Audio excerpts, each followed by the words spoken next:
Paham ya? Nggak perlu diladeni. Kenapa kok tidak diladeni? Nggak meladeni siapa? Kan Hasan lebih meladeni Anda semuanya ini sekarang. Ya, kan lebih asal ngeladeni murid-murid ini daripada ngeladeni orang yang sok ngerti, kemudian dia tadi itu membuat orang semakin bingung. Eksis Kiai Imad itu benar atau salah, itu harus dibuktikan dengan cara ilmiah juga. Mohon maaf, jangan dengan cara-cara yang menurut saya ya mungkin benar, tetapi susah dibuktikan atau dipertanggungjawabkan secara publik. Paham? Ya wes. Jadi nggak usah digubris. Ini nggak apa-apa, tak kasih gambaran ya, tak kasih gambaran. Tahu jangkrik nggak? Jangkrik dikasih mic, dikasih salon gede. Paham ya? Orang yang nggak tahu dipikir ada raksasa ini, suaranya keras.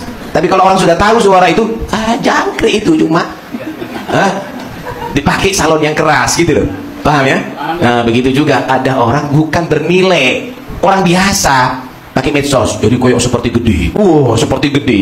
Tapi orang yang tahu ini bukan ilmiah, ini jangkrik ini. Antap. Nah, saya beberapa kali melihat ceramahnya Habib-Habib, ceramahnya yang muda-muda itu berlebihan gitu.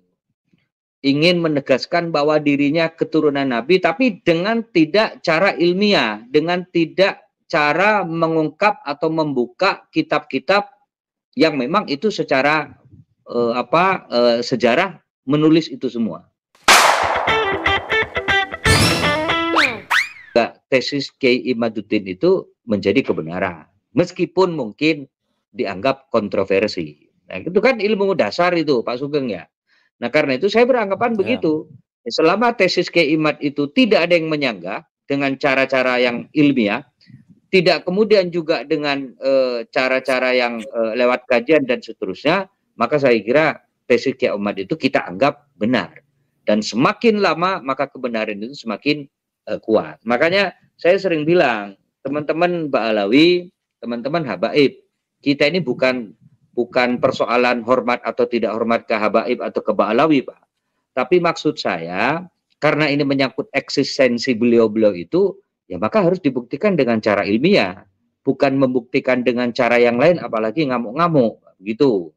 Buktikan bahwa tesis Kiai Imad itu memang salah, dan buktikan dengan beberapa kitab atau buku sejarah yang memang hidup waktu itu, kan begitu.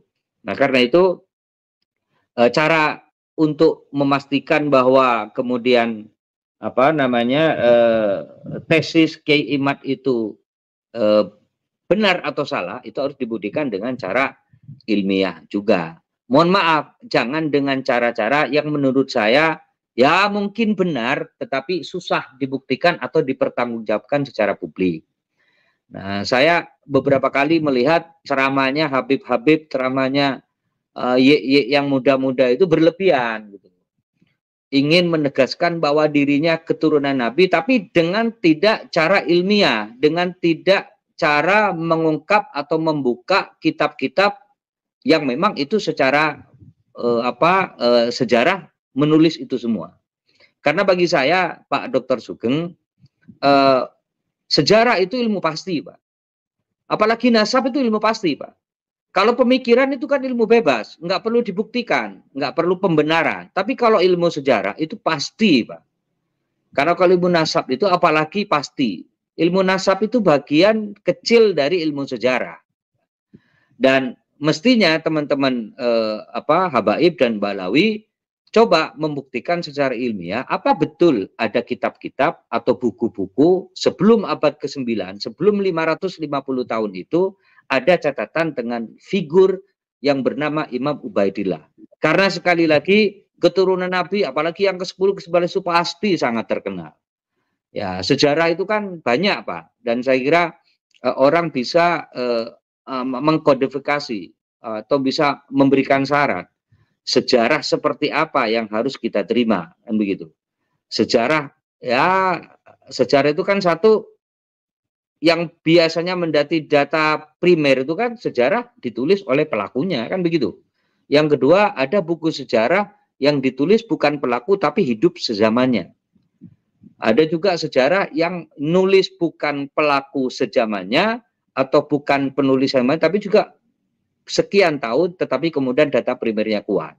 Yang disebut dengan Kiai Imad kitab sejaman itu adalah pelaku sejarah atau penulis sejarah di zaman itu.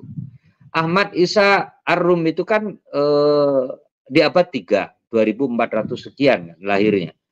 Mestinya kalau ada ilmu sejarah yang mencatat, yang nyatat di itu. Nah, kemudian lahir Imam Ubaidillah bin Isa itu. Mestinya ada sejarah atau buku atau penelitian yang saat itu juga menulis. Nah, itu baru kuat. Ini 550 tahun. Nah, karena itu yang keempat yang saya sampaikan, tidak bisa kemudian tesis Kiai Imad atau postulat-postulat dan kesimpulan-kesimpulan Kiai Imad itu bisa kemudian kita gagalkan atau kita batalkan dengan pendekatan yang lain. Mohon maaf, misalkan pendekatan mimpi atau pendekatan feeling atau pendekatan hikayat-hikayat yang menurut saya juga nggak masuk akal. Mohon maaf ya, mohon maaf. Contoh misalkan ada kemarin itu ada Habib Rehan atau Habib apa yang muda ganteng gitu loh. Memang Habaib ganteng-ganteng ya. Ya ada yang cerita bahwa ada Faqih Muqaddam ya. Entah keturunan keberapa dari Imam Ubaidillah itu. Setiap hari katanya 70 kali mi'raj dan ketemu Allah Subhanahu wa taala. Lah orang kan bertanya, Nabi Muhammad Rasulullah Shallallahu alaihi wasallam saja bertemu Gusti Allah itu di mi'raj. Itu pun harus dibersihkan dulu, Pak. Dan kemudian Nabi Muhammad setelah Isra Mi'raj jelas, Pak, bukan hanya jelas bekasnya, tetapi jelas bawaannya. Ya, kayak Ubadillah, bawaannya salah satunya sholat, Pak. Kita sholat 5 waktu itu hasilnya, ya mohon maaf, lobinya Kanjeng Nabi kepada Gusti Allah. Dan yang terpenting Pak Yusuf, ya dialognya Nabi Muhammad Rasulullah kepada Allah Subhanahu Wa Taala itu diabadikan dalam bentuk sholat, Pak. Luar biasa, Pak. Yang kita bahasa tasawuf itu, at-tahiyatul mubarakatuh salawatut thayyibatulillah itu dan seterusnya itu dialognya Kanjeng Nabi Muhammad Shallallahu alaihi wasallam dengan Gusti Allah. Nah, kalau kemudian ada orang atau bagian dari habaib Faqih Muqaddam yang alimul alamah katanya ya, kemudian mi'raj 70 kali ketemu Allah. Ya orang kemudian bertanya, saya percaya karomah karena saya orang NU, Pak. Saya percaya karomah itu ada dan karomah itu dimiliki oleh orang-orang khusus. Tapi karomahnya kita ini ya jauh lah kalau dibanding dengan mujizat. Mujizat itu jauh di atasnya karomah, Pak. Makanya Nabi Muhammad itu bukan karomah, tapi di atasnya karomah itu mujizat. Masa iya kemudian karomah itu mengalahi mujizat? Nah, saya nggak ngerti. Mungkin kayak Buddha itu coba ini dibahsul masailkan. Apa iya mujizat itu kalah sama